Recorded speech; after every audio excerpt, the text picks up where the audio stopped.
عمل کر کے بندہ دنیا اور آخرت دونوں میں بندہ کامیابی حاصل کر سکتا ہے۔ کوئی انسان زندگی کے کسی بھی شعبہ سے تعلق رکھتا ہے، اگر وہ چاہتا ہے کہ میں اپنے اس شعبہ میں، اپنے اس فیلڈ میں کامیاب ہو جاؤں، تو وہ رسول اللہ صلی اللہ علیہ وآلہ وصحبہ وبارک وسلم کی حیات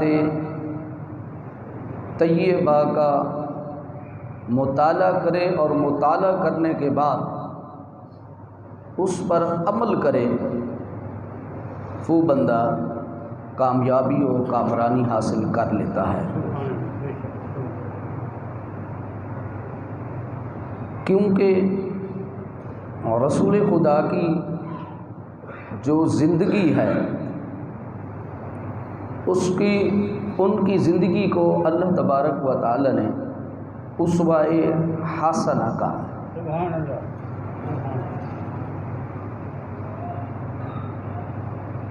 اس لیے صحابہ کرام رضی اللہ عنہم اجمعین انہوں نے اپنی ساری زندگی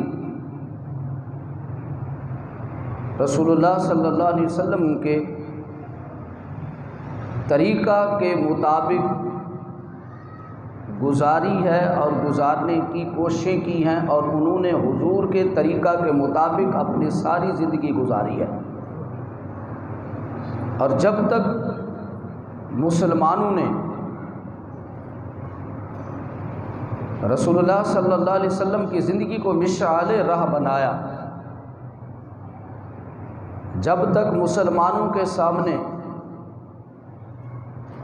رسول خدا صلی اللہ علیہ وسلم کی زندگی سامنے رہی ہے، اور اس زندگی کے مطابق اور آقا کریم صلی اللہ علیہ وسلم کے دیے ہوئے احکام کے مطابق وہ زندگی گزارتے رہے، تو رب کائنات دنیا میں ان کی مدد کرتا رہا۔ اور جب آقا کریم صلی اللہ علیہ وسلم کی حیات طیبہ کو چھوڑ کر ہم نے غیروں کے طریقے کو اختیار کیا، تو وہ مسلمان جو کئی صدیاں دنیا کے اوپر حکمرانی کرتے رہے، مسلمانوں نے جو حکمرانی کی ہے انہوں نے کوئی طاقت کے زور پہ نہیں کی ہے۔ یہ نہیں کہ ان کے پاس کوئی ایٹمی ٹیکنالوجی تھی، کوئی اور چیزیں تھیں، کہ ان کے پاس بہت بڑے جنگی آلات تھے۔ آپ دین اسلام کی سب سے جو پہلی جنگ ہے غزوہ بدر کو دیکھ لیں، مسلمانوں کے پاس کیا تھا؟ 1000 کا لشکر ہے، ادھر 313 کا لشکر ہے، سامنے ان کے پاس جنگی آلات بھی ہیں، ساز و سامان بھی ہے، خورد و نوش بھی ہے، ادھر حالت آپ کے سامنے ہے، نہ کوئی جنگی آلات ہیں، خورد و نوش کا سامان بھی بہت کم ہے، لیکن رب کائنات نے ان مسلمانوں کو فتح عطا فرمائی۔ کیوں؟ کہ وہ رسول اللہ صلی اللہ علیہ وسلم کی ہی سیرت طیبہ پر عمل کرنے والے تھے، احکام رسول پر عمل کرنے والے تھے۔ اور تاریخ میں اب جتنی بھی جنگیں اٹھا کر دیکھیں مسلمانوں جہاں پہ فتح کی ہے، تو انہوں نے جو فتح کی ہے وہ اپنے جسم کے طاقت سے نہیں کی ہے، اپنے ایمان کی طاقت سے کی ہے۔ اقبال نے کہا تھا کہ وہ معزز زمانے میں مسلمان ہو کر، اور تم خوار ہوئے تارک قرآن ہو کر۔ اقبال نے یہ نچوڑ نکال کے رکھ دیا کہ درس قرآن اگر ہم نے بھلایا نہ ہوتا، درس قرآن اگر ہم نے بھلایا نہ ہوتا، تو یہ زمانہ ہمیں زمانے نے دکھایا نہ ہوتا۔ آج ہم کہیں کہ ہمارے پاس ٹیکنالوجی نہیں ہے، ہماری معیشت کمزور ہے، یہ ساری چیزیں بعد کی باتیں۔ اللہ تبارک و تعالیٰ نے قرآن میں فیصلہ کر دیا، وَمَنْ أَعْرَضَ عَنْ ذِكْرِي فَإِنَّ لَهُ مَعِيشَةً ضَنْكًا۔ اللہ نے یہ فیصلہ کر دیا، اگر تم میرے ذکر سے منہ موڑو گے، میرے قرآن سے منہ موڑو گے، میرے محبوب سے منہ موڑو گے، مَنْ أَعْرَضَ ذِكْرِي عَنْهُ فَإِنَّ لَهُ مَعِيشَةً ضَنْكًا، ہم تمہاری معیشت کو تباہ و برباد کر کے رکھ دیں۔ تم دنیا کے بڑے بڑے کیوں نہ بڑے بڑے تم اکنامک کے بندے لے کر آؤ، تم کہو کہ یہ بندہ معاشیات کا بڑا ماہر ہے، پاکستان نے بڑے لوگوں کو سمگل کیا کہ اس ملک کی معیشت کو ٹھیک کر دیں، کبھی بھی ٹھیک نہیں ہو سکتی۔ اس ملک کی معیشت کبھی بھی ٹھیک نہیں ہو سکتی۔ اس ملک کی معیشت تب ٹھیک ہوگی جب مصطفیٰ کی سیرت پر عمل کیا جائے گا۔ جس قوم میں سود آ جائے، یہ اللہ کا فیصلہ، سود اللہ تبارک و تعالیٰ کے ساتھ اعلان جنگ ہے۔ جس قوم میں سود آ جائے اس قوم کی معیشت کبھی بھی ترقی نہیں کر سکتی۔ یہ اللہ تبارک و تعالیٰ کا اور اللہ کے رسول کا فیصلہ ہے۔ اگر ہماری حکومتیں، اور ہم صرف حکومت کی بات نہیں ہے، اس میں ہم سب شامل ہیں، میں اور آپ سب شامل ہیں اس میں، اگر ہم کامیابی یہ چاہتے ہیں تو میرے رب نے کہا لَقَدْ كَانَ لَكُمْ فِي رَسُولِ اللَّهِ أُسْوَةٌ حَسَنَةٌ، فرمایا لوگوں اگر تم کامیابی چاہتے ہو، ملکوں کی کامیابی چاہتے ہو، میرے محبوب کے دیے ہوئے دین پر عمل کرو۔ تم دنیا کے کسی بھی شعبہ ہے زندگی میں اگر تم چاہتے ہو اللہ تبارک و تعالیٰ تمہیں عروج عطا فرمائے، تو اس کا ایک ہی طریقہ ہے، تمہیں در مصطفیٰ پہ آنا پڑے گا۔ اللہ تبارک و تعالیٰ نے سورۃ الحشر آیت نمبر 8 میں ارشاد فرمایا وَمَا آتَاكُمُ الرَّسُولُ فَخُذُوهُ وَمَا نَهَاكُمْ عَنْهُ فَانْتَهُوا، میرا رسول تمہیں جو عطا کر دے اس کو لے لو۔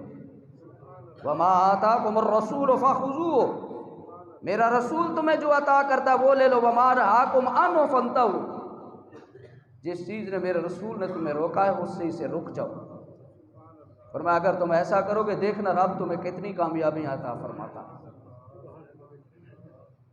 اگر تم میرے رسول کے دی ہوئی سیرت پر عمل کر لو، میرے رسول کے دیے ہوئے احکام پر عمل کر لو، وَمَا آتَاكُمُ الرَّسُولُ فَخُذُوهُ، بس میرا رسول تمہیں جو دے دے اس سے لے لو۔ وَمَا نَهَاكُمْ عَنْهُ فَانْتَهُوا، جیسے روک لے، جہاں پہ رسول اللہ کے روکنے کی بات آ گئی، ہم بہانے تلاش کرتے ہیں، ہیلے تلاش کرتے ہیں، دلائل دیتے ہیں، سودی کاروبار پہ دلائل دیتے ہیں، سودی معیشت پہ دلائل دیتے ہیں، لوگوں نے سود کے بزنس کیے ہوئے مختلف طریقے اس پہ دلائل دیتے ہیں، حرام کو حلال کرنے کی کوشش کرتے ہیں اور کر رہے ہیں حرام کو حلال۔ اور میرے اور اپنے رسول نے کے بارے میں اللہ نے کہا وَمَا آتَاكُمُ الرَّسُولُ فَخُذُوهُ وَمَا نَهَاكُمْ عَنْهُ فَانْتَهُوا، اے میرے مصطفیٰ کے ماننے والوں، تم زندگی کے کسی بھی مسئلے میں ہو، کسی کو مت دیکھنا، میرے رسول کی سیرت طیبہ کو دیکھ لینا، میرے محبوب کی زندگی کا مطالعہ کرنا۔ صحابہ کرام رضی اللہ عنہم اجمعین، وہ صحابہ جو سود کے بڑے بڑے کاروبار کرتے تھے، بڑا بڑا بزنس تھا، شراب کے بڑے بزنس تھے صحابہ کرام کے، بڑے بڑے بزنس تھے صحابہ کرام رضی اللہ عنہم اجمعین کے، لیکن جب میرے رسول صلی اللہ علیہ وسلم نے کہا، حضور نے آخری خطبہ حجۃ الوداع میں حضور نے فرمایا اے میرے ماننے والوں، آج کے بعد اللہ کا رسول تمہارے اوپر سود کو حرام کرتا ہے۔ اچھا وہاں پر کسی صحابی نے یہ نہیں کہا کہ یا رسول اللہ ہمارے تو اتنے کاروبار ہیں، ہم نے تو لاکھوں روپیہ لینا ہے، بات سمجھ آ رہی ہے نا؟ ہم کہتے ہیں جی میرا تو اتنا پیسہ وہاں پہ لگا ہوا ہے وہ تو ڈوب جائے گا۔ میں نے کہا پیسہ نہیں ڈوبے گا، پیسہ بھی ڈوبے گا، وہ تمہیں بھی لے ڈوبے گا، خود بھی ڈوبیں گے، صنم تمہیں بھی لے ڈوبیں گے۔ صحابہ کرام رضی اللہ عنہم اجمعین بڑے بڑے بزنس تھے، خود نبی کریم صلی اللہ علیہ وسلم کے چچا حضرت عباس کا بہت بڑا سود کا پیسہ تھا، اور حضور نے پہلا اعلان کیا تھا، آپ نے فرمایا سب سے پہلے میں اپنے چچا عباس کے سود کو ختم کرتا ہوں۔ حضرت عباس موجود تھے، کسی کے ذہن میں یہ نہ، حضرت عباس اس وقت خطبہ حجۃ الوداع میں موجود تھے، لیکن حضور کے چچا تھے، ٹھیک ہے، اب وہ چچا بھی تھے، بڑے بھی تھے عمر میں حضور کے، بلکہ ایک مرتبہ حضرت عباس سے نبی کریم صلی اللہ علیہ وسلم نے پوچھا، توجہ ہے میری طرف، نبی کریم صلی اللہ علیہ وسلم نے حضرت عباس سے پوچھا حضور کے چچا ہیں؟ پوچھا یا رسول اللہ یہ بتائیں کہ بڑا میں ہوں یا بڑے آپ ہیں؟ اللہ اکبر، کیا نبی کو پتہ نہیں تھا؟ تو پھر پوچھا کیوں؟ لیکن حضور بتانا چاہتے تھے اگر عمر میں میرا چچا بھی ہے لیکن ادب پہلے میرا کرتا ہے۔ عمر نہیں دیکھی جاتی، عمریں نہیں دیکھی جاتی، یہ دیکھا جاتا ہے اس کے اندر علم کتنا ہے، علم دیکھا جاتا ہے، عمر کو نہیں دیکھا جاتا۔ حضرت عباس حضور کے چچا ہیں، حضور سے عمر میں بڑے ہیں، رشتے سے بڑے ہیں، لیکن عرض کیا کہ عمر تو میری بڑی ہے لیکن بڑے تو آپ ہیں نا۔ اللہ اکبر، اللہ اکبر۔ یہ ہے سیرت تب۔ اب وہاں پر چچا ہے، چچا نے یہ نہیں کہا کہ بھتیجا میرا تو اتنا لاکھوں کا کاروبار ہے ڈوب جائے گا، لیکن اس کو پتا تھا جو مصطفیٰ نے کہہ دیا عزت اور کامیابی اسی میں ہے۔ جب شراب کا حکم آیا، صحابہ کرام مدینہ پاک میں شراب کے بڑے بڑے بزنس کرتے تھے، جب یہ آیت نازل ہوئی یا ایھا الذین آمنوا انما الخمر والمیسر والانصاب والازلام رجس من عمل الشیطان فاجتنبوہ لعلکم تفلحون۔ جب یہ آیت مبارکہ نازل ہوئی، نبی رحمت صلی اللہ علیہ وسلم نے حضرت بلال رضی اللہ تعالیٰ عنہ کو کہا بلال جاؤ مدینے کی گلی میں ایک اعلان کر دو۔ اللہ اکبر۔ ادھر علماء کہہ کہ تھک گئے یار، سود کا کاروبار حرام ہے، شراب حرام ہے۔ لوگوں کو پتا ہوتا ہے کہ یہ سود کا کاروبار، پھر بھی آتا مولوی صاحب مسئلہ بتاتے، پوچھتے کیا شاید کوئی مولوی کسی راہ کٹ دے، پتا ہوتا ہے، باقی ساری چیزیں پتا ہوتا ہے، لیکن پوچھنے کا مقصد یہ ہوتا ہے کہیں سے کوئی مولوی صاحب کو راستہ نکال دیں، پھنسے گا مولوی پھنسے گا، ہم تو جان چو ہماری تو موج لگی رہے گی۔ لیکن ہم صحابہ کرام کی زندگی کو دیکھیں، میرے آقا کریم صلی اللہ علیہ وسلم حضرت بلال کو کہا بلال جاؤ مدینے کی گلی میں اعلان کر دو آج کے بعد اللہ نے شراب کو حرام کر دیا۔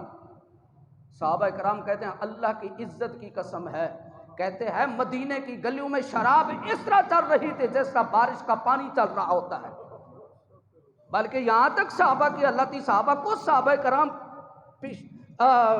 شراب کا پیالہ اپنے منہ سے لگا کر بیٹھے تھے، کیونکہ ابھی شراب حرام نہیں ہوئی تھی، ٹھیک ہے، ابھی شراب حرام نہیں ہوئی تھی، یہ حرام ہونے سے پہلے ہے۔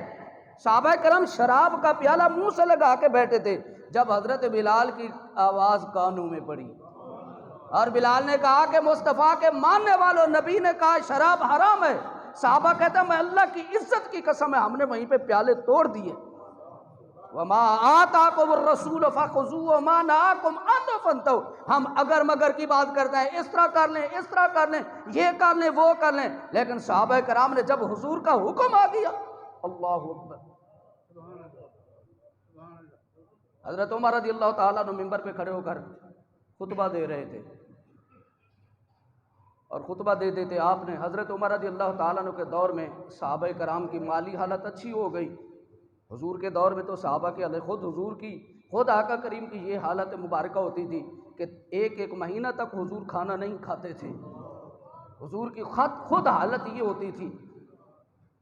صحابہ کرام کی حالت یہ تھی رضی اللہ عنہم اجمعین کی، صحابہ کہتے ہیں ہم جنگ میں جاتے تھے، ہمارے پاس کھانے کے لیے کچھ نہیں ہوتا تھا، ہم کھجور کی گٹھلیوں کو پیس کر پانی پی کر گزارا کرتے تھے، گٹھلیوں کا صفو بنا کر۔ آج لوگ کہتے ہیں صحابہ نے میلاد کیوں نہیں منایا؟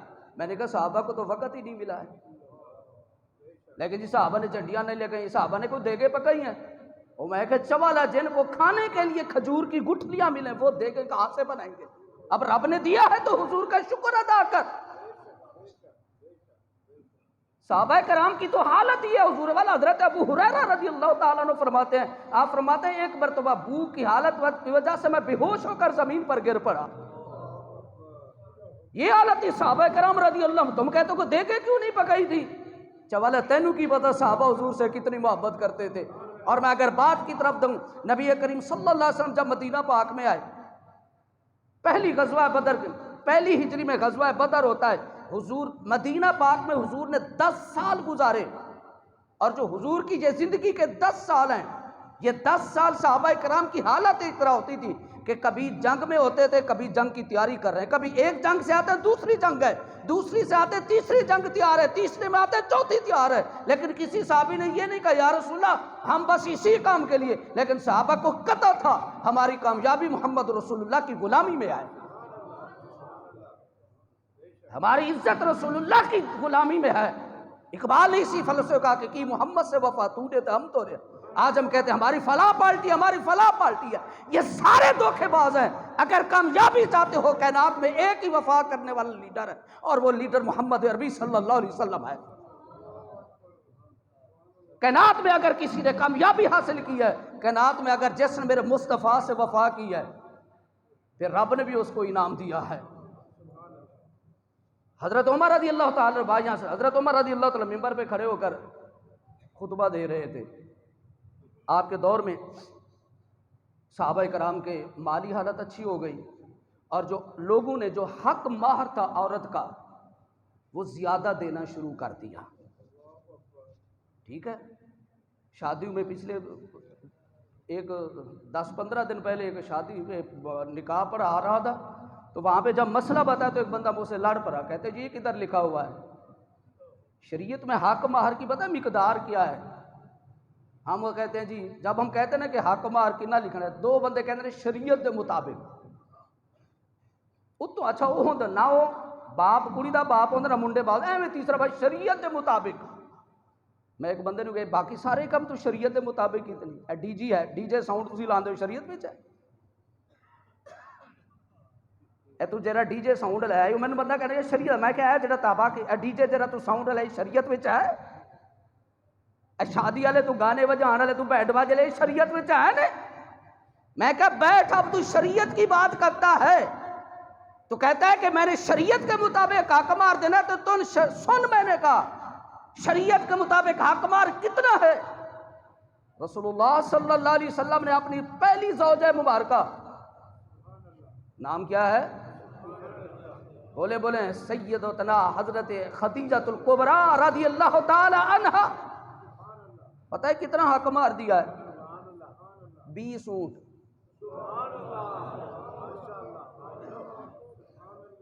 کتنے؟ تو کہتے ہیں 5000 لکھو، 5000 لکھو، ڈی جے ساؤنڈ والے کو دو تم۔ ایک بندے نے سے میں نے پوچھا یہ ساؤنڈ کتنے کا لگوا ہے؟ کہتے یہ میں نے سب سے بہترین ساؤنڈ لگایا 20,000 روپیہ۔ چلو میں نے کہا ٹھیک ہے جی۔ سیج کتنے کی لگائی ہے؟ 50,000 کی۔ یہ جو سامنے جناب یہ ڈیکوریشن ہوئے 50,000 کی۔ حال کتنے کا بک ہوا جی؟ کھانے سمیت 15 لاکھ کا۔ ڈی جے ساؤنڈ تم 50,000 کا لو، مووی والے کو 1.5 لاکھ روپیہ دو، تم جو ہے حال کی بکنگ 11 لاکھ میں کراؤ، جہاں پہ رب نے کہا کہ یہاں پہ نہ خرچ کرو۔ ڈی جے ساؤنڈ کے بغیر بھی شادی ہو سکتی ہے، حال کے بغیر بھی شادی ہو سکتی ہے، میراثیوں کے بغیر بھی شادی ہو سکتی ہے، لیکن حق مار کے بغیر شادی نہیں ہے۔ اور حق مار رب کہتا ہے وَآتَيْتُمْ إِحْدَاهُنَّ قِنْطَارًا، اگر تم اپنی بیوی کو خزانہ بھی دینا چاہتے ہو دے سکتے ہو۔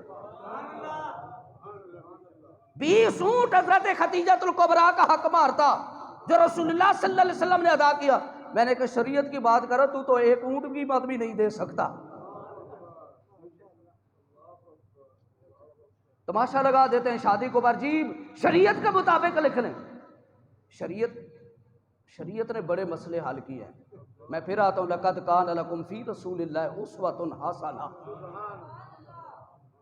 شادی بھی کر دیا تو رسول اللہ کی سیرت کو دیکھو۔ ایک عورت میرے نبی، وہ حضرت عمر کی بات ادھر رہ گئی، میں واپس آتا ہوں۔ ایک عورت حضرت عمر رضی اللہ تعالیٰ عنہ کی بارگاہ میں عرض کرنے لگی اللہ کے رسول میں آپ سے نکاح کرنا چاہتی ہوں۔ میرے نبی نے فرمایا کہ مجھے ضرورت نہیں ہے۔ تو میرے آقا کریم صلی اللہ علیہ وسلم فرمایا ہے کوئی صحابی جو اس سے نکاح کر لے؟ اسی شادی کہتے ہیں 2 سال سانو دیو اسی تیاری کرنی ہے، کم از کم 2 سال دیں، ہم نے تیاری کرنی ہے۔ اس لیے تو نکاح مشکل ہو رہا ہے۔ اب میرے آقا کریم صلی اللہ علیہ وسلم نے کہا کہ ہے کوئی اس سے شادی کرنے والے؟ ایک صحابی کھڑا ہو گیا، اللہ کہہ دو سبحان اللہ۔ ایک صحابی کھڑا ہو گیا، عرض کیا کہ میں اس سے شادی کرنا چاہتا ہوں۔ اب اس مئی صاحبہ نے یہ نہیں کہا کہ آقا میں اسے نہیں کرتی، اس کو پتا تھا جس کا رشتہ رسول اللہ کر رہا ہے، آئے ہے، شاید کہ تیرے دل میں اتر جائے میری بات۔ اس کو پتا تھا کہ جو دلہا مصطفیٰ دے رہا ہے وہ دلہا کتنا عظیم ہوگا. اب اس نے نہیں کہا, جملہ ہی نہیں کہا. میرے آقا نے فرمایا کون شادی کرنا چاہتا؟ اس نے کہا میں کرنا چاہتا ہوں. میرے آقا کریم نے فرمایا تیاری کرو. میرے آقا کریم نے اچھا تیاری کیا تھی؟ ان کی جو تیاری کیا تھی؟ میرے آقا کریم نے فرمایا جاؤ حق مہر کا انتظام کرو.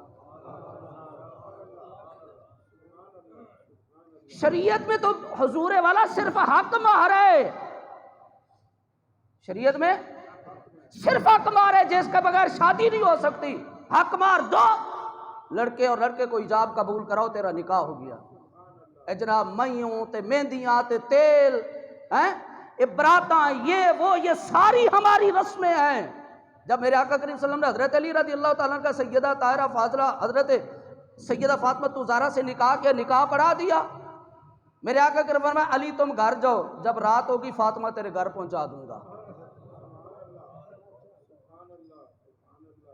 فاطمہ تیرے گھر پہنچا دوں گا.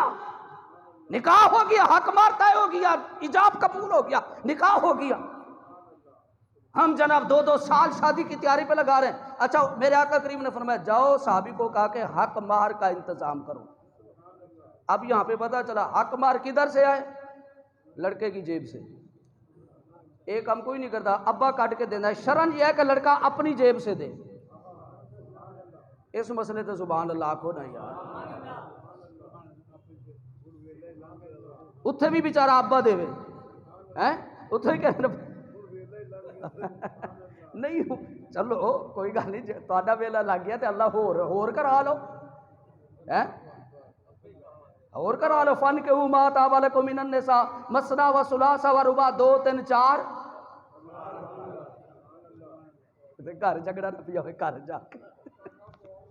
اچھا شرن کیا ہے کہ لڑکا اپنی جیب سے اپنی کمائی سے دے, اور جتنی اس کی بساط ہے, جتنی اس کی طاقت ہے, جتنی اس کی قوت ہے, شریعت نے مقدار نہیں مقرر کیا. اب مقدار کی بات کر رہا ہوں. میرے آقا کریم نے صحابی کو کہا کہ جاؤ حق مہر کی تیاری کرو. لگتا ہے بندے نو آج میرا مسئلہ پسند آیا. سبحان اللہ. یہ واسطے دعا بھی کرو شادی نہیں ہوئی تو اللہ دی شادی کرا دے. ہو گئی ہے تو اللہ تعالیٰ سونے نیک صالح اولاد عطا فرماوے. اچھا میرے آقا کریم صلی اللہ علیہ وسلم نے اس صحابی کو کہا کہ جاؤ حق مہر کا, بولے حق مہر کا. ثابت ہوا کہ حق مہر کا انتظام کون کرے؟ لڑکا کرے. اب وہ صحابی کھڑا ہو گیا, عرض کیا کہ میرے پاس تو ہے ہی کچھ نہیں. اللہ اکبر. یہ حدیث حوالے کا میں ذمہ دار. وہ کہنے لگا کہ میرے پاس تو ہے ہی کچھ نہیں. میرے آقا نے فرمایا جاؤ گھر میں کوئی سامان ہوگا اس کو بیچ کے حق مہر کا, کیونکہ حق مہر تو شرط ہے, اس کے بغیر نکاح ہوتا ہی نہیں ہے. میرے آقا کریم نے فرمایا جاؤ گھر کی کوئی چیز بیچو, بیوی کے لیے حق مہر ادا کرو. عرض کیا کہ آپ کو تو پتا ہے تو بندہ ہی فارغ ہے, نہ کوئی گھر ہے کچھ بھی نہیں ہے, میں تو سارا دن بس آپ کے قدموں میں بیٹھا رہتا ہوں. اللہ اکبر. اب دیکھ تیرا اسلام اللہ نے تمہیں کتنا خوبصورت دین عطا کیا ہے. اب میرے آقا کریم وہ کہنے کہ یا رسول اللہ میرے پاس تو ہے کچھ نہیں. میرے آقا کریم صلی اللہ علیہ وعلی آلہ وصحبہ وبارک وسلم نے, میرے آقا کریم نے فرمایا میرے صحابی تمہیں کوئی قرآن کی صورتیں یاد ہیں؟ ہائے ہائے اللہ اللہ اللہ اکبر. میرے آقا کریم نے کوئی قرآن کی صورتیں یاد ہیں؟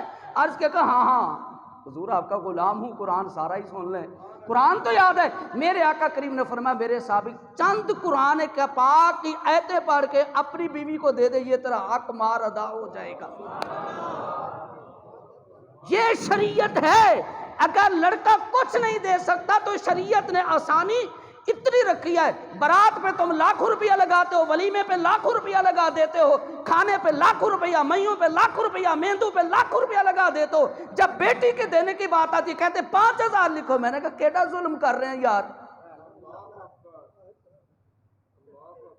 صرف کیا ہے وہاں پہ دیکھتا کوئی نہیں, ورنہ خدا کی عزت کی قسم شریعت یہ کہتی ہے وَآتَيْتُمْ إِحْدَاهُنَّ قِنْطَارًا, اگر تو اپنی بیوی کو خزانہ بھی دے سکتا ہے تو اس کو دے دے.